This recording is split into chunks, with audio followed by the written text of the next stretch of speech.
that?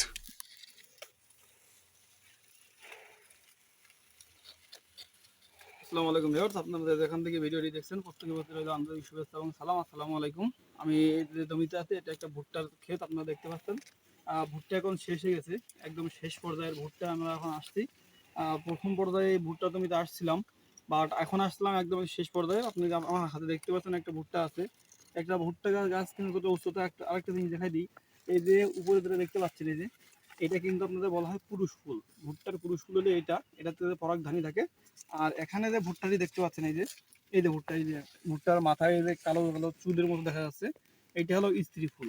এই যে এই স্ত্রী ফুলটা, এই মুচাটা যখন থাকে, এই মুচাটা যখন একদম এরকম খাড়া হয়ে থাকে, খাড়া হয়ে থাকার পর এই এখান থেকে পুরুষ ফুল থেকে পরাগধানীটা নিচে পড়ে এখানে পরাগায়িত হয়। আর এই পরাগায়নের মাধ্যমে কিন্তু এই ভুট্টাটা উৎপাদন হয় বা এরকম ভুট্টাটা আসে।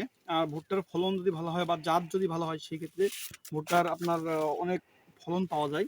তো আমার হাতে যেটা দেখতে পাচ্ছেন, এটা একটা পরিপুষ্ট ভুট্টা, এবং ভুট্টাটার সাইজটা দেখেন একদম কিন্তু ভালো একটা মোটা একটা ভুট্টা, আমার এক হাতের ভিতরে আসছে না। এবং এই যে ভুট্টার যে সাইজটা দেখতে পাচ্ছেন, আমি আপনাদের খুলে দেখাই টোটাল ভুট্টাটি দেখেন। Wow!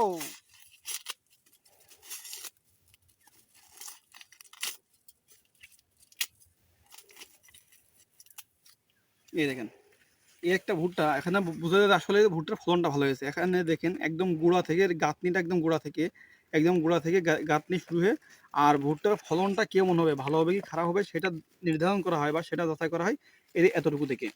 যখন দেখবেন যে একদম মাথার দিকে বা আগার দিকে যে ভুট্টার গাঁথনিটা যদি মানে একদম আগা পর্যন্ত থাকে বা মাথা পর্যন্ত যদি ভুট্টার গাঁথনিটা থাকে, তাহলে বোঝা যাবে যে ওই ভুট্টাটার ফলনটা ভালো হয়েছে। তো ফলনের ক্ষেত্রে এইটা একটাই, যখন আপনার এখানে দেখবেন একটা ভুট্টা আছে, এই ভুট্টার ক্ষেত্রে আপনার এই হালকা যে মাথাটা বা মাথা বেরিয়েই থাকে। সুতরাং মাথা যখন বেরিয়ে থাকে, এই ফুলের এখন আর কোনো মূল্য নাই।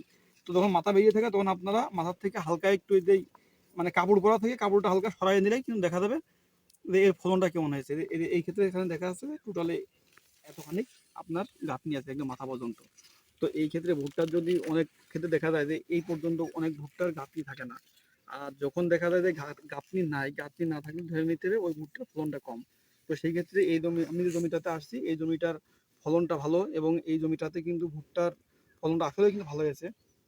আপনাদের আমি টোটালি দেখাচ্ছি জমিতে যে ভুট্টাটি আছে, আশা করা যায় আশানুরূপ যে ফলন আছে, সেই ফলনটি ভালো হবে।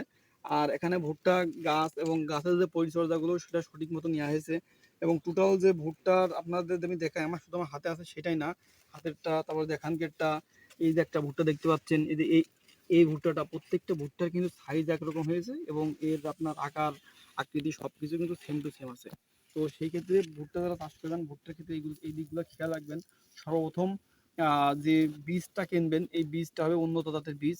উন্নত জাতের বীজ হওয়ার পর এই বীজের লাগানোর পূর্বে কিন্তু বীজটা শোধন করে নিতে হবে। বীজ শোধন করে নিলে তাহলে অনেক সব পোকার আক্রমণ, তারপর ছত্রাক ব্যাকটেরিয়া, এগুলো আক্রমণ কিন্তু কমে যাবে।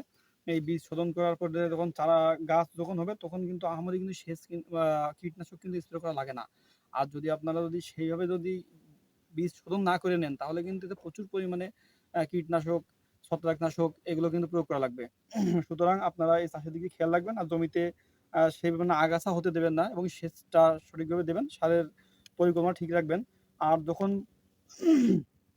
এর ভুট্টাটা যখন তোলা মতো হয়ে যাবে, আপনার ফলন কেমন হবে তখন জাস্ট শুধু মাথার দিক থেকে এতটুকু সরাইলেই দেখে বুঝতে পারবেন। গাঁথনি যদি মাথা পর্যন্ত এই পরিপূর্ণ যদি গাঁথনি থাকে, তাহলে ফলন ভালো। আর যদি এখানে মাথার দিক থেকে যদি গাঁথনি না থেকে যদি শুধু ভিতরকে কড়িটা দেখা যায়, তাহলে বোঝা যাবে কি এই ক্ষেত্রে সেটা ভালো হয়নি। আর অনেক ক্ষেত্রে আরেকটা জিনিস বলে দিই, অনেক ক্ষেত্রে দেখা যায় যে বীজ লাগানোর পর কাঠবিড়ালি বা পাখিতে এসে বীজটা খেয়ে ফেলে।